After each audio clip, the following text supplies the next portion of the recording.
मोक्षमार्गस्य नेतारम् भेत्तारं कर्मभूभृताम् ज्ञातारं विश्वतत्त्वानां वन्दे तद्गुणलब्धं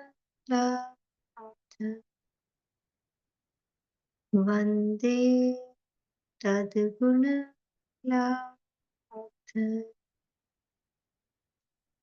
मोक्षमार्ग की तारी कर्म पर्वतों के भीतर और विश्व के सब तत्वों के ज्ञायक चेतन संवेदक सद्गुण आप समान प्राप्त हो यही भावना भाव कर दे विनय पूर्वक करूं वंदना बारंबार जिनेश्वर दे बारंबार जिनेश्वर दे।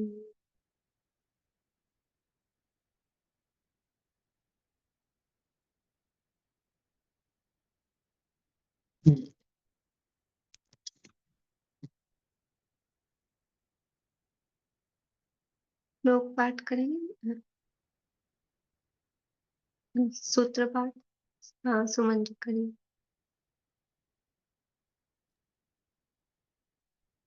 रत्न शर्करा वालुका पंक थूम तमो महातमः प्रभा भूमयो घनाम्बु वाताकाश प्रतिष्ठा सप्तादुदः तासु त्रिंशत् पंचविंशति पंचदश दश त्रिपंचोनैक नरक शत सहस्राणि पंच चैव यथाक्रमम् नारकाः नित्या शुभतर लेश्या देह वेदना विक्रियाः परस्परो परिणाम शब्द रह गया परिणाम देह वेदना विक्रियाः परस्परो दिरीत दुःखाः संक्लिष्टा सुरो दिरीत दुःखाश्च प्राक् चतुर्थ्या तेष्वेक त्रि सप्तदश सप्तदश द्वाविंशति त्रैंस्त्रिंशत् सागरोपमा सत्त्वानां परा स्थितिः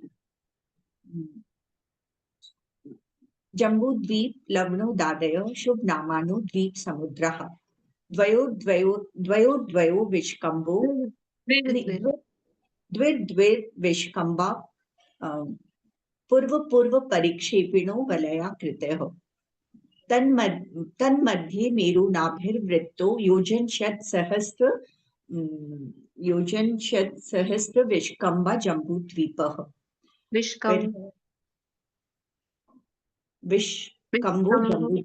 विष्कम्भो जम्बूद्वीपः। फिर है भरत हेमवत हरि विदेह रम्यक हिरण्यवत ऐरावत वर्षाः क्षेत्राणि तद्विभाजिन पूर्वापरायता हिमवन महाहिमवन निषद नील रुक्मी शिखरिणो वर्षधर पर्वताः हिमार्जुन तपनीय वैडूर्य रजत हेममयाः मणि विचित्र पार्श्वा उपरि मूले च तुल्य विस्तारः पद्म महापद्म तिंगिच केसरी महापुंडरी पुंडरीका हृदा तेषाम् उपरि प्रथमो योजन सहस्रायामस्तदर्ध विष्कम्भो हृद 10 योजना वगः तन्मध्ये योजनं पुष्करम्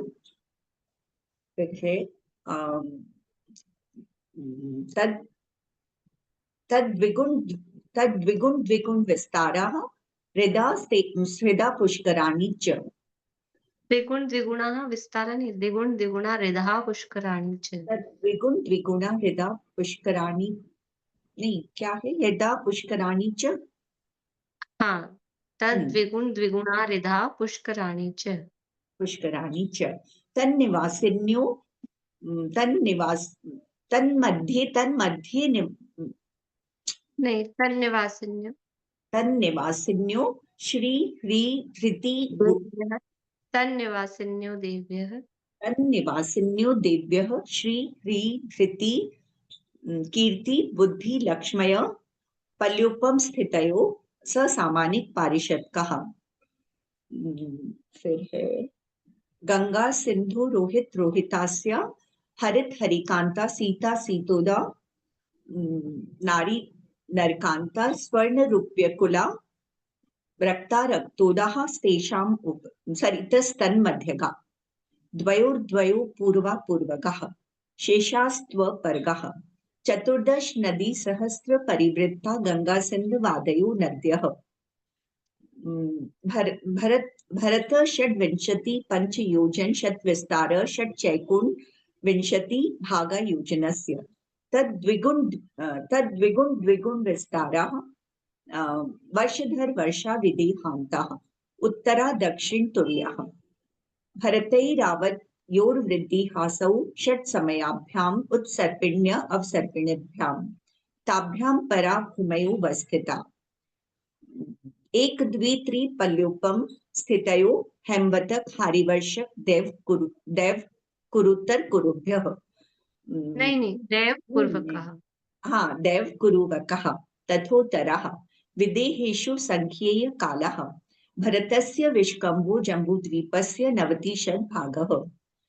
फिर है द्विर्धातकी खंडे पुष्करार्धे च प्रांग मानुष्योत्तरान् मनुष्यः आर्याम्लेच्छाश्च। फिर है भरतैरावत विदेहा कर्म भूमयो अन्यत्र दैव कुरुवकः स्थिति परावरे त्रिपल्योपम। आर्याम्लेच्छाश्च हो गया था क्या? प्रांग मनुष्योत्तरा मनुष्यः। सत्तर भूल गई हूँ आर्याम्लेच्छाश्च। फिर है भरतैरावत विदेहा कर्म भूमयो अन्यत्र दैव कुरुवकः। देवकुरुत्तर कुरुभ्यः। फिर है नृस्थिति परावरे त्रिपल्योपम मांतर मुहूर्ते तिर्यक योनि जानाम च इति तत्वार्थ सूत्र तृतीय अध्याय। अच्छा बढ़िया बढ़िया। आप लोग म्यूट करते जाइएगा अपने आप। तत्वार्थ सूत्र नामक ये महाशास्त्र है स्वामी उमा स्वामी द्वारा आचार्य द्वारा रचित। इसके अंतर्गत यहाँ तीसरा अध्याय अपना चल रहा है और तीसरे अध्याय के अंतर्गत जो भरत और ऐरावत क्षेत्रों में काल चक्र का परिवर्तन होता है, षट कालों का परिवर्तन होता है, इसे काल चक्र की चर्चा हम कर रहे हैं। कौन कौन से काल होते हैं? उत्सर्पिणी और अवसर्पिणी। ठीक है, बोलिए रूपम जी। उत्सर्पिणी और अवसर्पिणी के 6 कालों के नाम, किसी भी एक के। अवसर्पणी के पहला सुखमा सुखमा, फिर सुखमा, फिर सुखमा दुखमा, फिर दुखमा नहीं दुखमा सुखमा, फिर सुखमा, फिर सुखमा सुखमा, फिर सुखमा बाद में वापस। छठवा दुखमा दुखमा, दुखमा फिर दुखमा दुखमा। सबसे पहला सुखमा सुखमा, फिर सुखमा, फिर सुखमा दुखमा, फिर दुखमा सुखमा, फिर दुखमा, फिर दुखमा दुखमा। हाँ बढ़िया। इस तरह से ये 6 काल अवसर्पिणी के हैं और इसी के रिवर्स करेंगे तो वो 6 काल उत्सर्पिणी के होते हैं। देखो नाम से भी शब्द से समझ में आता है, सुखमा कहो या सुषमा कहो, तो जो सुषमा है ना, तो सु यानी अच्छा और समा यानी समय, अच्छा समय, तो अच्छा समय डबल डबल। तो कल हमने देखा था उनकी आयु के आधार पर उनके भोजन के अंतराल के, यानी उनको देखो आयु लंबी होना, मनुष्य, तिर्यंश और देव, ये 3 आयु हैं, ये 3 आयु पुण्य प्रकृति कहलाती है। तो ये 3 आयु लंबी होना, ये पुण्य का उदय है। तो कितनी आयु मिल रही है वहां? आप लोगों को सुनाई आ रहा है ना? मेरा थोड़ा नेटवर्क स्लो है तो आप लोगों के चेहरे जरा मुझे अच्छे से नहीं दिख पा रहे। सबका माइक चालू है, अगर आवाज नहीं आए या कुछ भी हो तो बता दीजिएगा, नहीं फिर बंद कर लीजिएगा वापस। तो वहां लंबी आयु है। पहला काल जो उत्तम भोग भूमिका है, वहां आयु अधिक है, शरीर की ऊंचाई, अधिक ऊंचाई होना, लंबा शरीर होना, पुण्य के उदय, सुंदर दिखता है अच्छी लंबी हाइट चाहते हैं कि नहीं चाहते? आजकल के लड़के लड़कियां कुछ तो दवाइयां खाते हैं उसके लिए, कुछ एक्सरसाइज करते हैं। तो ऊंचा शरीर होना, मजबूत सहनन, शरीर मजबूत हो, बल हो, वज्र शव नाराज सहनन, ये पुण्य के उदय हैं। तो वहां पुण्य के उदय अधिक हैं। तो जो पहला काल है उत्तम भोग भूमि का काल है, वहां सबसे अधिक जितना मनुष्यों में पॉसिबल है सबसे अधिक पुण्य का उदय है। दूसरा काल है वो मध्यम भोग भूमि का है, तो कंपैरेटिवली पहले काल से थोड़ा कम है, लेकिन फिर भी वहां पुण्य का उदय है। चार्ट हमने कल बनाया था तो आपको कंपैरिजन हुआ होगा। आयु 3 पल्ले की, फिर 2 पल्ले की, फिर 1 पल्ले की, ऐसे घटती हुई गई है। लेकिन पल्लियों में आयु है। पल्लियों में आयु है तो 1 पल्ले में कितने वर्ष होते हैं? कितने वर्ष होते हैं 1 पल्ले में? कितने मतलब संख्या तो आप कैसे बताएँगे? ऑप्शन आपको देती हूँ। संख्यात वर्ष होते हैं, असंख्यात वर्ष होते हैं कि अनंत वर्ष होते हैं? संख्यात, असंख्यात या अनंत? पारुल बताएँगे? आप लोगों के चेहरे मतलब वो उँगलियाँ भी नहीं दिखेंगी मुझे, थोड़ा ऐसे अटक-अटक के है। अटक रही है तो। संख्यात वर्ष होते हैं। फिर से बोलिए। असंख्यात वर्ष होते हैं। बढ़िया। पल्ले में असंख्यात वर्ष होते हैं। संख्यात भी नहीं, अनंत भी नहीं। और असंख्यात कितना बड़ा होता है? सबसे छोटा असंख्यात भी कितना बड़ा होता है? थोड़ा शॉर्ट में बताएँगे? किसी को याद है? सबसे छोटा असंख्यात भी कितना बड़ा होता है? हिंट आपको देती हूँ, कार्तिकेय अनुप्रेक्षा में जो हमने अलौकिक गणित पढ़ी थी। बोलिए अर्चना जी। सबसे छोटा असंख्यात कितना बड़ा होता है?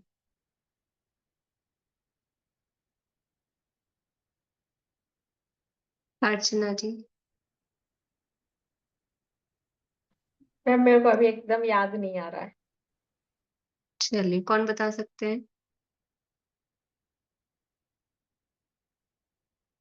जगन्य परीत असंख्यात। ख्याल आ रहा है? सुमन जी बोलेंगे?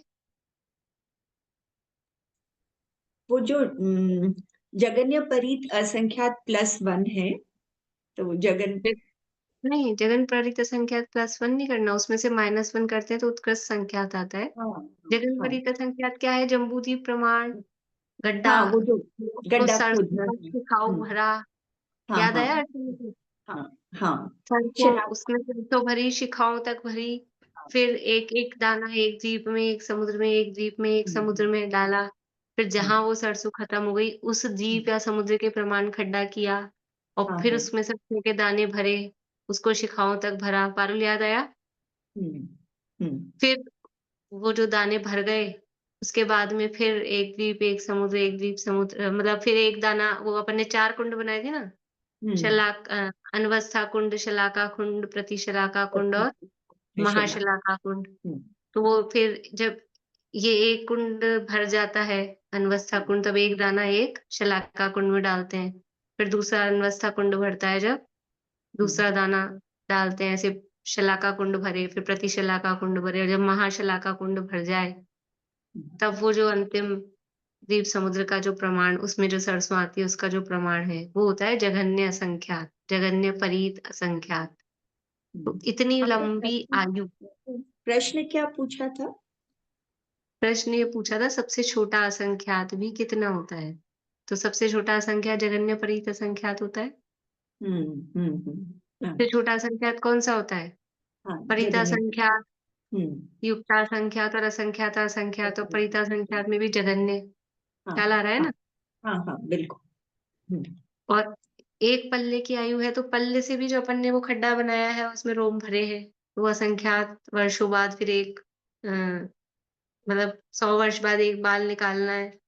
फिर ऐसे असंख्यात व्यवहार पल्ले का एक उद्धार पल्ले है और असंख्यात उद्धार पल्लों का एक अद्धा पल्ले है। तो वो भी इतना ही मतलब कितने वर्ष हैं एक पल्ले की आयु में, कितने वर्ष हैं, इतने सारे वर्ष, इतनी लंबी आयु वहां भोग भूमियों की होती है। 1 पल्ले की है और उसकी दुगुना करो 2 पल्ले और 3 पल्ले। मतलब ये है बताने का भाव भाषण हमको ये हो कि वहाँ पुण्य का उदय यानी भोग भूमि है ना, भोग का समय, लंबा समय मिला है। लेकिन भोग भोगते हुए लंबा समय भी लगता कैसा है? बहुत जल्दी व्यतीत हो जाता है। पर जो जीव पुण्य करते हैं, अब इसके कारणों की चर्चा अपन करेंगे थोड़ा लास्ट में, जब प्रकरण पूरा होगा कि भोग भूमि की आयु किन परिणामों से बनती है, तो वो इस तरह के उदय उनको मिलते हैं।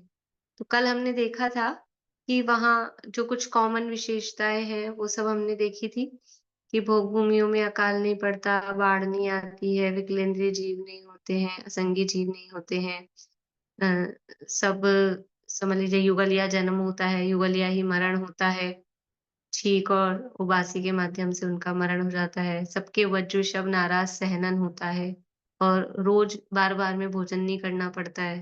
तो 3 दिन बाद या 2 दिन बाद या 1 दिन बाद इस तरह से भोजन करना पड़ता है। और एक विशेष बात जो कल नहीं बताई थी, मतलब समझ लीजिए रह गई थी, कि भोग भूमिया जीवों के भोजन तो होता है, आहार तो होता है, लेकिन निहार नहीं होता। मतलब उनके मल-मूत्र आदि नहीं होते। भोग भूमिया जितने भी जीव हैं, उनके मल-मूत्र नहीं होते और जो उनका शरीर है, वो निगोद रहित होता है। फिर कल हमने देखा था कि उनके जो बालक बड़ा होता है, तो 7 काम उसमें अपने होते हैं। तो तीनों भोग भूमियों में अलग-अलग टाइम पीरियड में वो 7 काम पूरे होते हैं। 7 काम क्या-क्या हैं?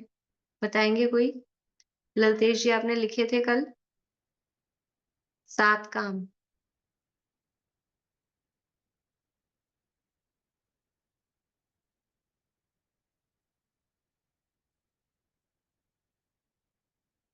अंगूठा चूसना, फिर बैठना, अस्थिर गमन, स्थिर गमन, कला गुणों की प्राप्ति, तरुण अवस्था की प्राप्ति और सम्यक्त्व प्राप्ति की योग्यता। ये 7 काम हैं। तो उत्तम भोग भूमि में यानी पहले काल में 3-3 दिन में ये काम करते हैं। तो उत्तम भोग भूमि में कितने दिनों में सम्यक्त्व प्राप्ति के योग्य हो जाते हैं? उत्तम भोग भूमि में कितने दिनों में सम्यक्त्व प्राप्ति के योग्य हो जाते हैं? बोलिए रूपम जी।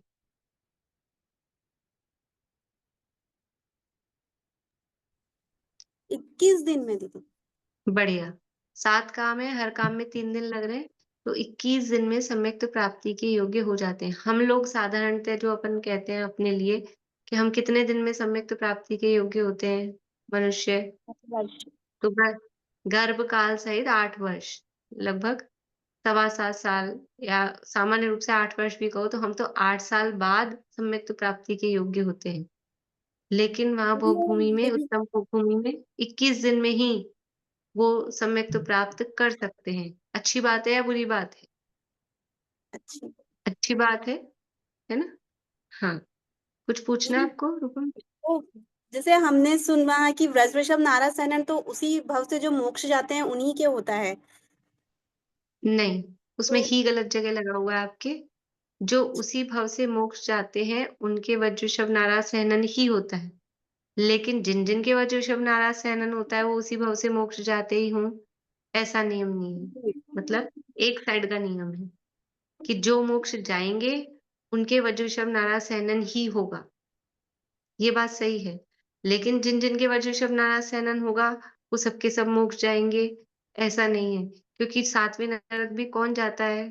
कि जिसके वज्रऋषभ नाराज सहनन होता है, वही 7वें नरक जाता है। तो फिर जिनके वज्रऋषभ नाराज सहनन होता है, वो मोक्ष जाएँगे कि 7वें नरक जाएँगे?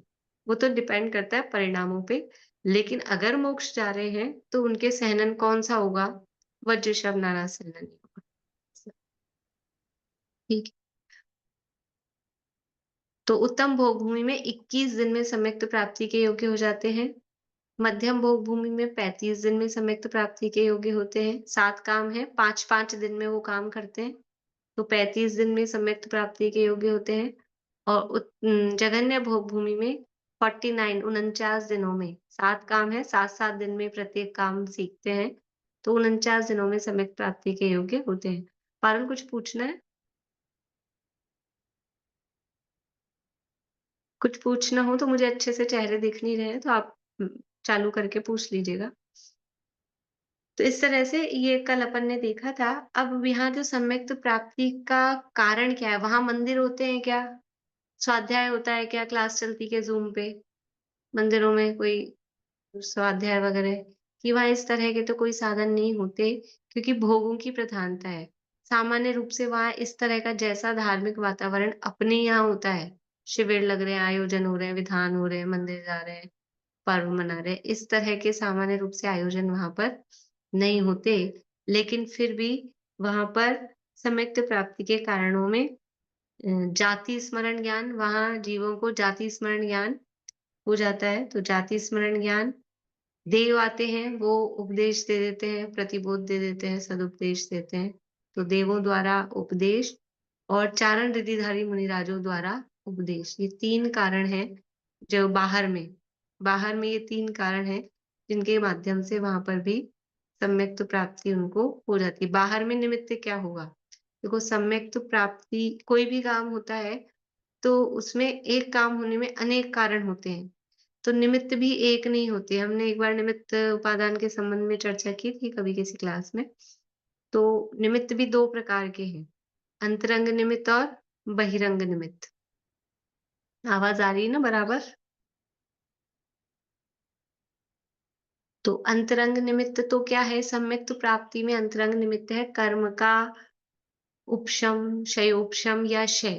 कौन से कर्म का? कि वो सम्यक्त के विरोधी, जो दर्शन मोहिनी की 3 और अनंतानुबंधी की 4, ये प्रकृतियां हैं, इनका उपशम हो या क्षयोपशम हो या क्षय हो, ये तो है अंतरंग निमित्त। निमित्त की बात चल रही है। निमित्त मतलब जो परद्रव्य है।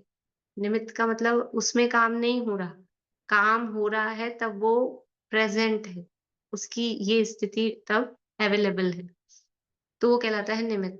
तो अंतरंग निमित्त है वो मोहनीय कर्म का उपशम, शिवोपशम या क्षय।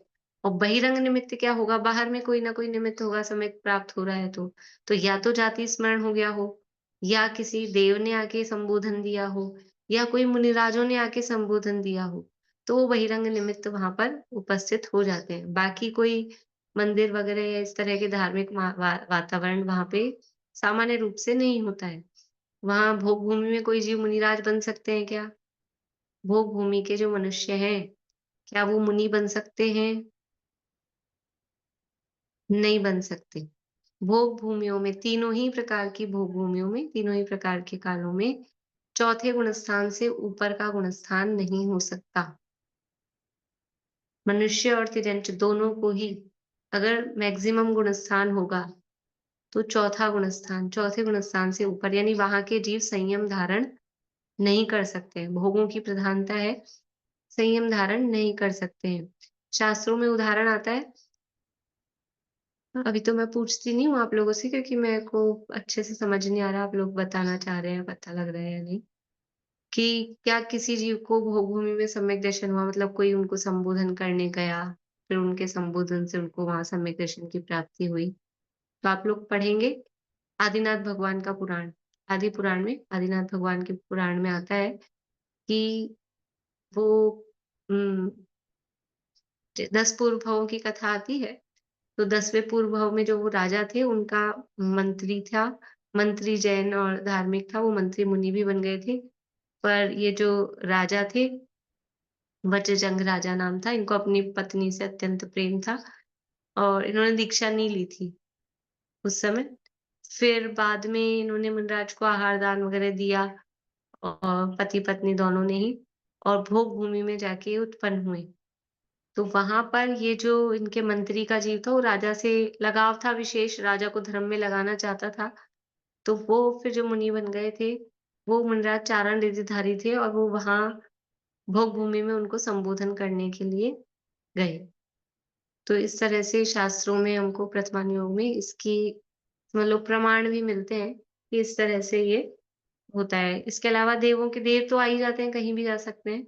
तो किसी जीव की यदि अंदर में होनहार तैयार हुई हो, अंदर उपादान जागृत हुआ हो, सम्यक दर्शन प्राप्ति का अंतरंग कारण तो स्वयं का उपादान ही है। तो अंदर उपादान जागृत हुआ हो तो बाहर में इस तरह के निमित्त भी उनको मिल जाते हैं। भोग भूमि के जो भी जीव हैं, सब अत्यंत प्रेम से रहते हैं उनमें, किसी भी प्रकार का कोई लड़ाई झगड़ा और ये सब काम नहीं होता है। फिर इस तरह से जो पहला काल ये सब अपन ने देख लिया था, उनके शरीर का वर्ण पहले काल में सूर्य के समान है, दूसरे काल में चंद्रमा के समान है, यानी सिल्वर जैसा है। तीसरे काल में थोड़ा प्रियंगु फल जैसा या हरा या नीला इस तरह का उनके शरीर का वर्ण होता है। और मनुष्यों के जो युगल होते हैं, तो उनमें पुरुष को आर्य और स्त्रियों को आर्या, ऐसा करके वो आपस में संबोधन करते हैं। पुरुषों को आर्य नाम और स्त्रियों को आर्या नाम से संबोधन किया जाता है। और तिर्यंचों के भी इसी तरह से सबके युगल होते हैं, वहाँ सब प्रेम पूर्वक रहते हैं। और ऐसे करके 4 कोड़ा-कोड़ी सागर का पहला काल व्यतीत होता है। उसके बाद में धीरे-धीरे वो डाउनफॉल हो रहा है, सर्पणी काल आ रहा है, तो वो 4 कोड़ा-कोड़ी सागर का जो पहला उत्तम भोग भूमि का काल है, वो धीरे-धीरे, धीरे-धीरे दूसरे काल में परिवर्तित होता है, मध्यम भोग भूमि में परिवर्तित होता है। फिर मध्यम भोग भूमि का भी काल बीतता-बीतता 3 कोड़ा-कोड़ी सागर का, और उसके बाद में फिर जगन्य भोग भूमि का काल आता है, तीसरा काल। वहाँ पर भी जब प्रारंभिक काल है जगन्य भोग भूमि का, तो जीवों की उत्कृष्ट आयु 1 पल्ले, शरीर की ऊँचाई 1 कोस इस तरह से होती है, फिर धीरे-धीरे, धीरे-धीरे घटती जाती है। और जब तीसरा काल ये समाप्त होने में पल्ले का 8वां भाग प्रमाण काल बचता है, यानी 1/8 पल्ले। 1 पल्ले पूरा है असंख्यात वर्षों का, वो बहुत सारा बीत गया, यानी 7/8 पार्ट उसके बीत गए, मतलब 8 भाग करो 1 पल्ले के, तो उसमें से 7 भाग बीत चुके, 1 भाग बचा। इसको कहते हैं 1/8। भई कोई भी अपने पास वस्तु है, उसके पार्ट करने हैं, तो यहाँ 1 पल्ले जितना टाइम था पूरा 1 पल्ले नहीं सॉरी 1 कोड़ा-कोड़ी सागर, पल्ले बोल रही हूँ मैं। 1 कोड़ा-कोड़ी सागर का टाइम था तीसरे काल का, नहीं 2 कोड़ा-कोड़ी सागर का। 2 कोड़ा-कोड़ी सागर का टाइम था। उस 2 कोड़ा-कोड़ी सागर में से समझ लो अ, 1.5 कोड़ा-कोड़ी सागर से भी ज़्यादा बीत गया, और उससे भी ज़्यादा पौने 2 कोड़ा-कोड़ी सागर लगभग बीत गए। लगभग बता रहे हैं आइडिया से ऐसे। अब उसमें 1/8 पल्ले बाकी रहा। इतना सा टाइम जब उसमें बाकी रहा, तो क्या होता है, अब क्या होगा, ये भोग भूमि कन्वर्ट होगी कर्म भूमि में। तो भोग भूमि कन्वर्ट होगी कर्म भूमि में, तो क्या होगा कि भोग भूमियों में कल्प वृक्ष इत्यादि होते थे, काम नहीं करना पड़ता था, भोगों की प्रधानता थी, कोई लड़ाई झगड़ा नहीं होता था, सब प्रेम पूर्वक रहते थे, है ना? अ, बच्चों का जन्म होते ही माता-पिता का मरण हो जाता था, यानी माता-पिता बच्चों का मुख नहीं देख पाते थे, ये सब काम होते थे, सूरज-चाँद नहीं दिखते थे, दिन-रात का भेद नहीं था। पर अब कर्म भूमि में ये सारे काम चालू होंगे। तो एकदम से कल भी कहा था, एक झटके से ये काम चालू नहीं होते हैं, धीरे-धीरे, धीरे करके ये काम चालू होते हैं। तो जब तीसरे काल में 1/8 पल्ले का टाइम बाकी रहता है, तो धीरे-धीरे से यहाँ क्षेत्र में कुछ परिवर्तन होने लगता है। कुछ ऐसे परिवर्तन, ऐसे चेंजेज़ होते हैं कि लोग समझ नहीं पाते। तो लोगों को इसकी शिक्षा देने के लिए 14 कुलकर उस 1/8 पल्ले के टाइम में उत्पन्न होते हैं। कौन उत्पन्न होते हैं? 14 कुलकर, यानी जो अ, कुलों को कुलकर किसे कहते हैं? तो शब्द के अर्थ से देखें, जो कुल को धारण करते हैं, जो कुल को धारण करते हैं, या फिर जो कुशल होते हैं, यानी जीवों को अ अ, कर्म करने में कुशलता प्रदान करते हैं। अनेक प्रकार के वंशों को जो स्थापित करते हैं,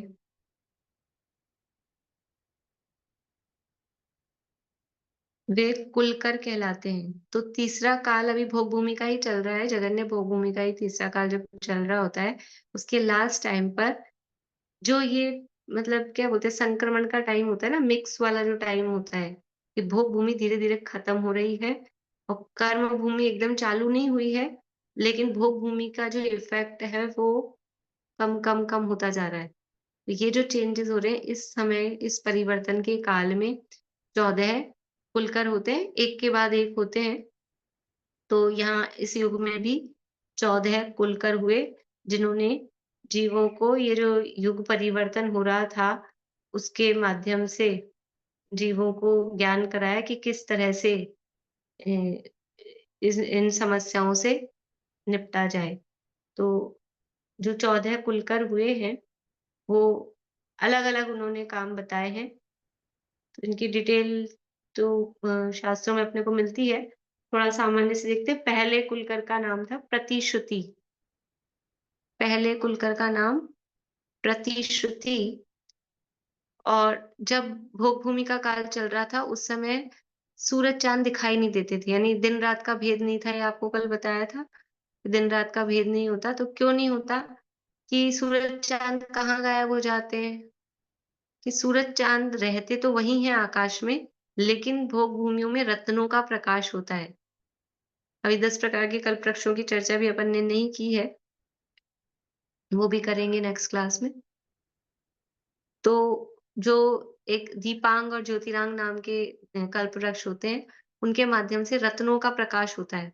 तो रत्नों का प्रकाश इतना अधिक होता है कि वो सूरज-चाँद दिखाई नहीं देते। जैसे अपने यहाँ अभी सूर्य की रोशनी इतनी होती है कि छोटा कोई लट्टू बल्ब, ट्यूबलाइट जल रही हो बाहर सूर्य के उजाले में, तो दिखाई नहीं देती है कि जल भी रही है क्या। तो ऐसे ही ये रत्नों के प्रकाश में सूरज-चाँद दिखाई नहीं देते।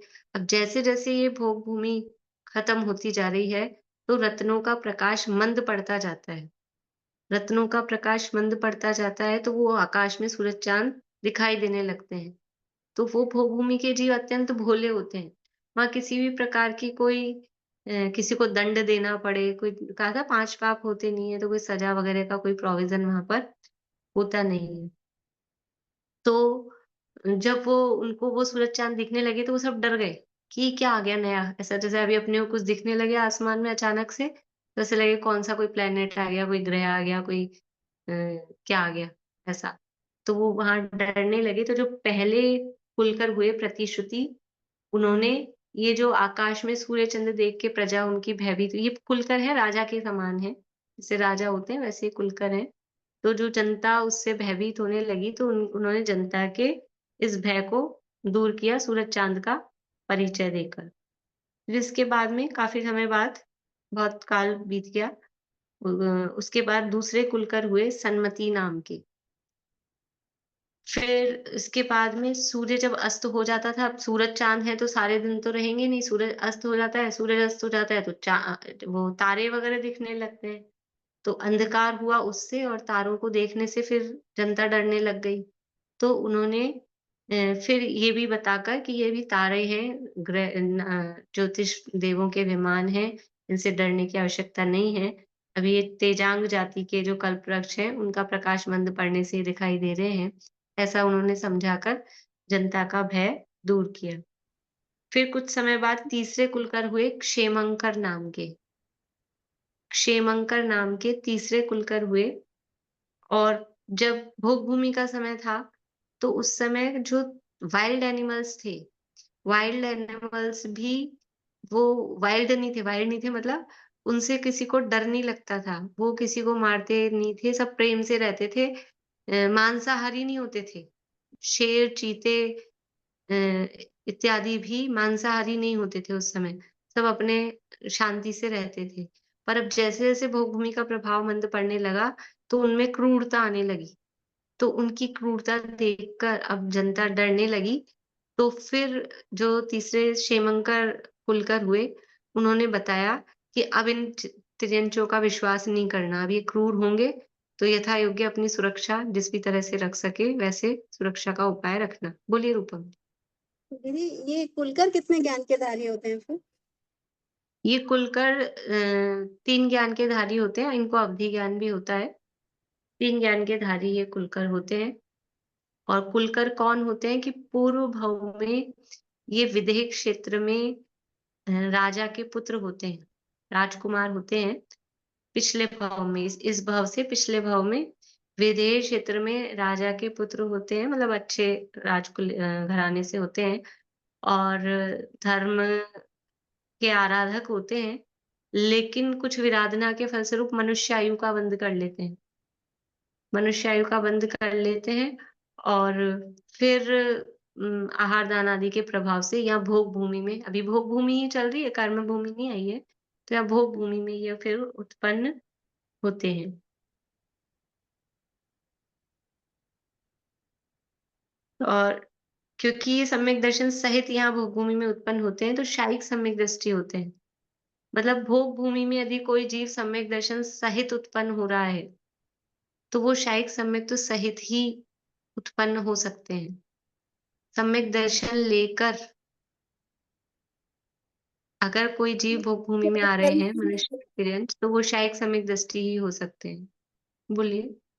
उसके बाद कर्म भूमि में ही जन्म लेंगे, भोग भूमि में के बाद। भोग भूमि के बाद तो देवगति में जाएंगे, भोग भूमि से तो तो छायिक समय भोग दर्शन का जीवन मतलब कितने समय तक रह सकता है छायिक समय दृष्टि? मैक्सिमम 4 भव है।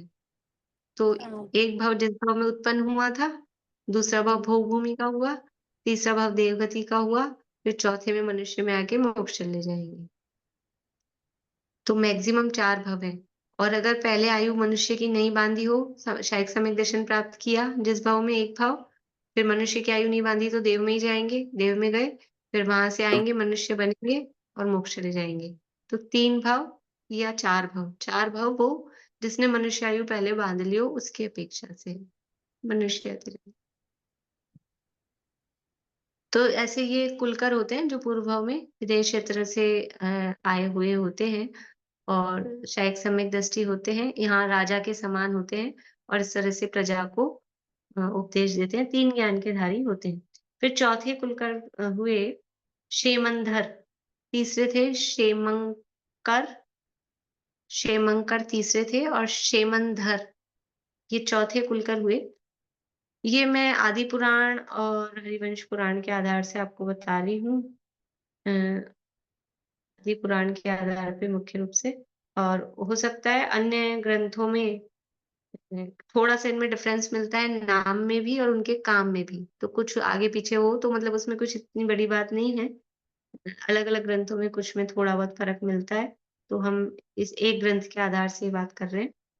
क्षेमंदर तीर्थंकर ने जो त्रियंच क्रूर हो गए थे, तो इनसे पहले वाले जो कुलकर थे उन्होंने कहा था भी यथा योग्य इनसे बचाव रखना।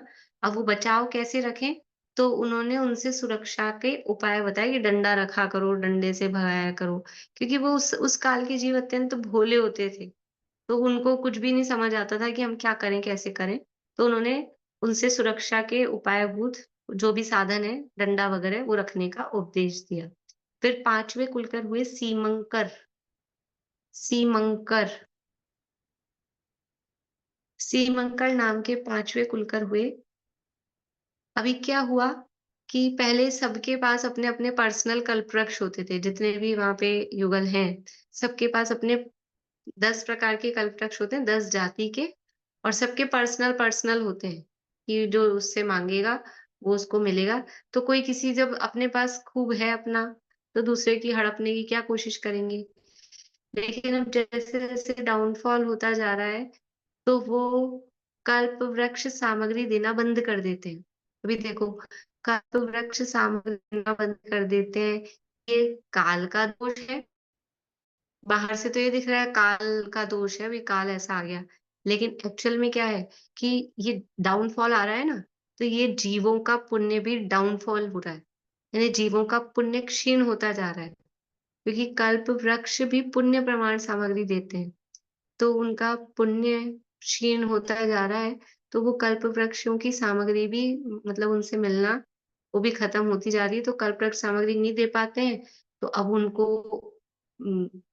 काल डाउनफॉल हो रहा है, उनको तृष्णा बढ़ रही है। जैसे हमने भूख के संदर्भ में देखा था, पहले काल में 3 दिन बाद लग रही थी, दूसरे काल में 2 दिन बाद लग रही थी, तीसरे काल में 1 दिन बाद लग रही है। अभी डाउनफॉल आ रहा है तो समझ लो उनकी भूख तो बढ़ रही है, सामग्री कम मिल रही है, तो फिर क्या होगा कि इधर-उधर जाके दूसरे की हड़पेंगे।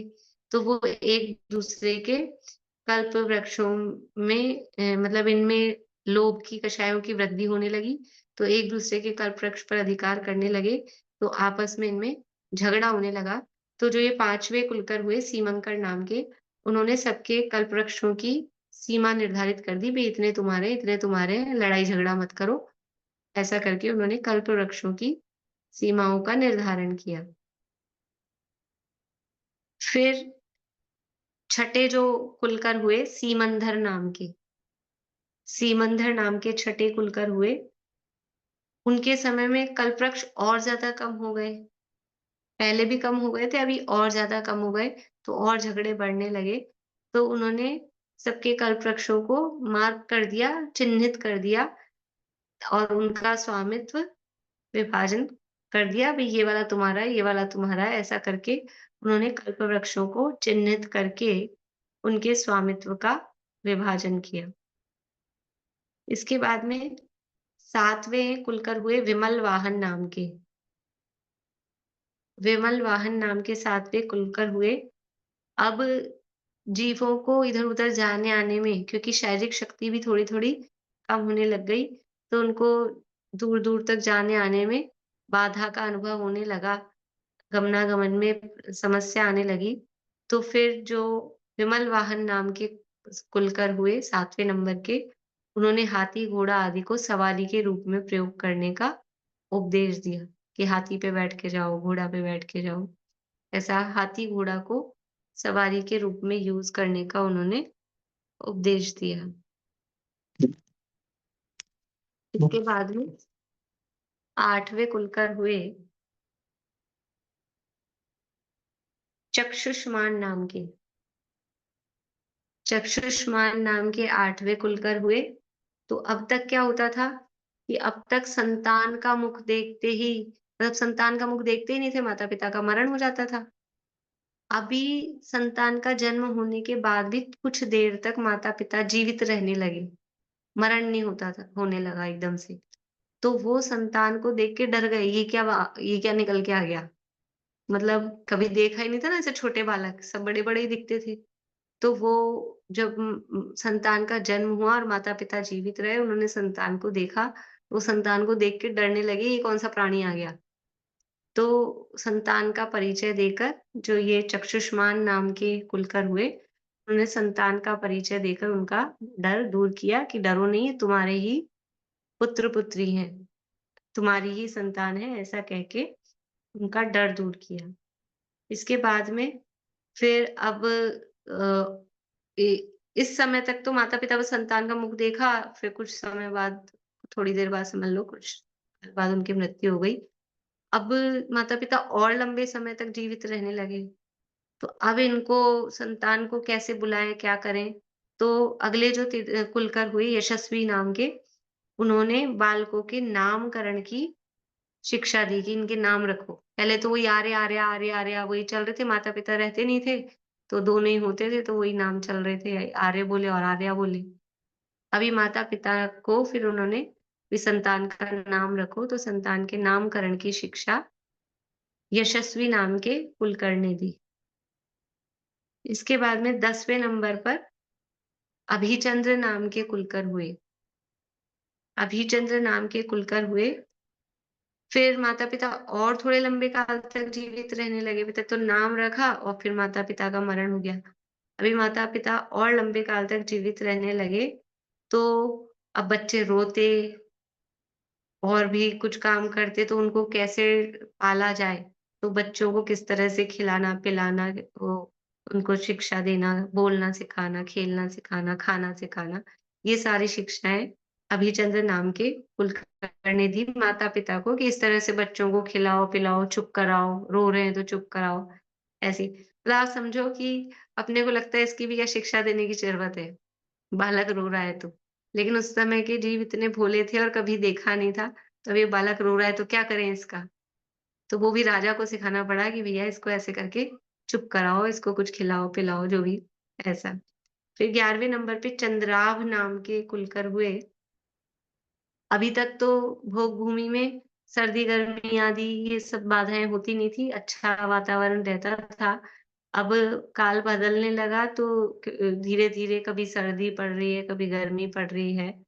तो सर्दी आदि की जो बाधा आ रही है, उसको दूर करने के लिए जो चंद्राभ नाम के कुलकर आए, उन्होंने इसकी शिक्षा दी भी किस तरह से सर्दी-गर्मी की बाधाओं को दूर किया जाए। फिर 12वें नंबर पर मरुदेव नाम के कुलकर हुए। मरुदेव नाम के कुलकर हुए, तो बारिश आ रही है, नदियाँ हो गई हैं, पानी भर रहा है, तो किस तरह से उन समस्याओं से निपटा जाए। तो मरुदेव नाम के कुलकर्णी ने नाव का प्रयोग, छाता का प्रयोग, पर्वत पर चढ़ना है तो सीढ़ियाँ बनाने का, मार्ग बनाने का, इस तरह का उपदेश ये मरुदेव नाम के कुलकर्णी ने दिया। यानी वर्षा, बादल, बिजली, नदी, पर्वत आदि ये सब पहले कुछ नहीं दिखाई देते थे। अब धीरे-धीरे सब चीज़ें आने लगी, तो छाते का प्रयोग करें, नाव का प्रयोग करें और पर्वतों पे चढ़ने के लिए सीढ़ियाँ इत्यादि का प्रयोग करें। ये सारी शिक्षा मरुदेव कुलकर्णी ने बताई। इसके बाद में 13वें नंबर पे प्रसेनजित नाम के कुलकर हुए। अभी बालकों का जन्म होता था तो माता-पिता तो मरण हो जाता था, अपने आप ऑटोमैटिक उनका जो भी होना है सिस्टम गर्भ से निकलने का वो सब होता था। अब ये जो क्योंकि गर्भ जन्म है तो वो जरायु पेट पे मतलब बालकों पे एक वो जो थैली लिपटी रहती है, तो वो जरायु से जो थैली में लिपटे हुए बालकों को देखकर वो माता-पिता डरते थे, ये क्या आया है ऐसा थैली।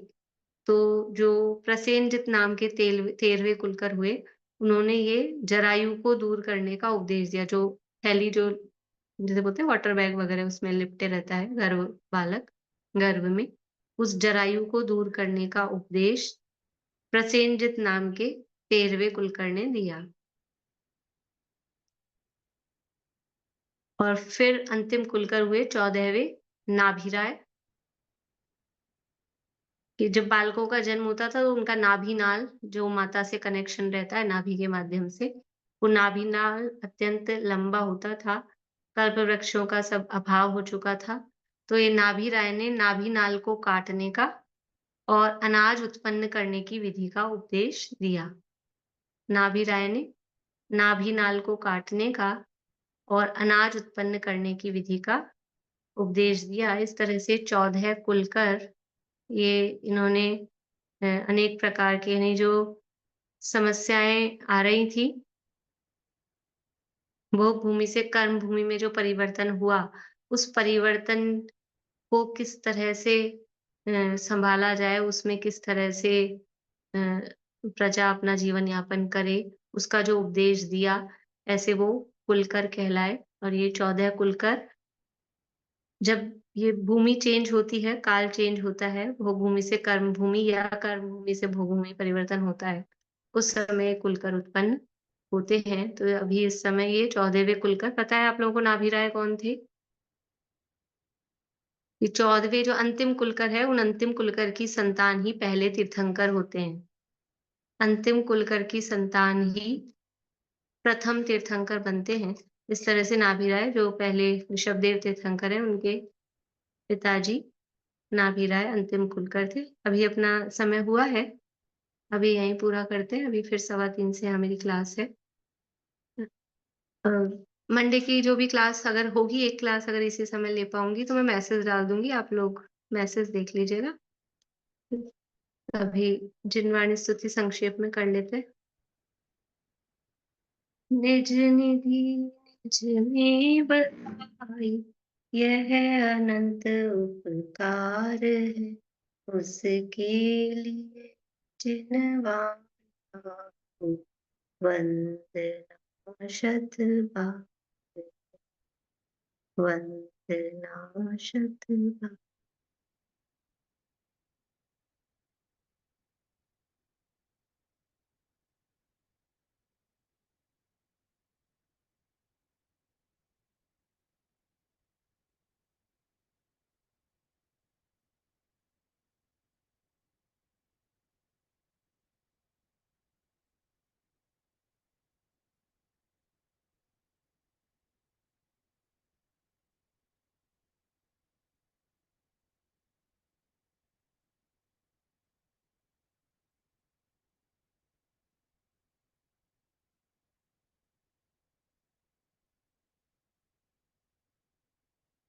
जय हो दाशा में जिनवाणी माता की जय।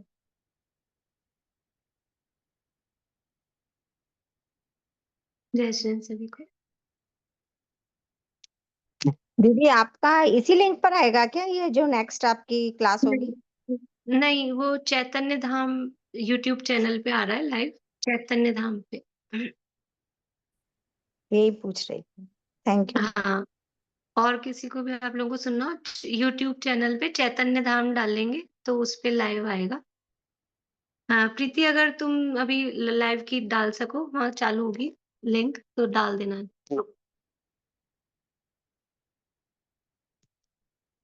भाभी जय टॉपिक श्री क्या राम। रहेगा? अभी तो वो कर्मों की 10 अवस्थाओं पे चल रहा है। एक सुबह हो गई थी क्लास 9:30 10 बजे से, अभी 3:15 से है।